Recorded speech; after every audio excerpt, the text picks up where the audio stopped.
on the topic of traffic safety in Hawaii, let's bring in now our Daryl Huff, who has been doing some extensive research and looking into this topic. Daryl, thanks for joining us. In light of these traffic incidents, you've been reporting extensively on unlicensed drivers in Hawaii and other drivers with a long list of traffic infractions. And in fact, yesterday you found some numbers involving traffic accidents and unlicensed drivers. Can you tell us about that?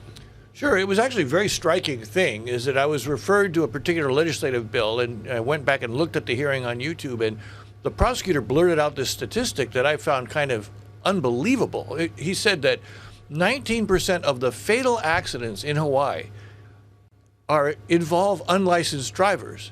And that's a crazy number because, in fact, probably only a very small proportion of Hawaii drivers are running around unlicensed. So for them to be causing that many accidents is striking. And there's some logic to it because you lose your license usually for some kind of bad driving behavior. Now, sure, there's people who forgot to renew it. There's people who, for whatever reason, might have lost it or whatever. But those are going to be first offenders or second offenders. They're not going to be these people who accumulate multiple license infractions like this. And of course, the recent hit and run suspect in the Kapiolani incident was a chronic person driving without a license, had plea deal after plea deal, cutting down his penalties for that. I'd previously done a story about the death of the two tourists on Kahuku by a similarly unlicensed, unregulated driver who was just driving regardless of the traffic laws and ultimately is accused of killing that couple. What I subsequently learned that I added to my online story after I did the story about that number was that in 2021, the Department of Transportation says 25% of the fatal accidents were associated with unlicensed drivers. That's 1 in 4. That's a problem. So, now I think people are really starting to realize that there is this class of drivers out there who have no regard for the traffic laws. And they're dangerous. Yeah, and the big question that we have been asking is what can be done to get these people off the roads? Well, that is there's a balancing act involved. I've been talking to police, I've been talking to prosecutors, I've been talking to legislators and attorneys about what could be possibly done. There are a number of theories. One great gap that seems to exist right now is there is a real disregard for the seriousness in the court system of these offenses. They seem to think that people have a right to drive their cars. They need to get to work. There's an economic reason for them to have their cars and be able to drive. And so they've been very willing to plead down these cases so no one is going to jail for driving without a license, even though it is a potential penalty in the law.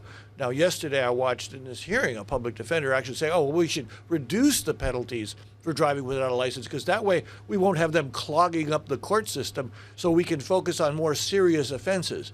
Well, I think that what maybe people are starting to realize is that a person driving without a license is also driving without really any disincentive to misbehavior on the road, because the main thing that happens if you have a traffic violation and you don't pay it is you lose your license. If you don't care about your license, you don't care about those rules. Mm-hmm. Yeah, well, it definitely is up to the drivers to listen and take note to these rules. And as you mentioned, some people just don't seem to care very much. We also understand that you've been looking into and doing some research into unpaid tickets. Tell us about that.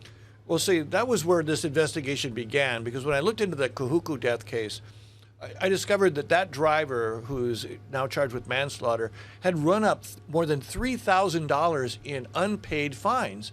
And what happens is we have decriminalized traffic offenses, which means if you run a red light or you speed up to a certain amount, it's not a crime. It's a civil violation.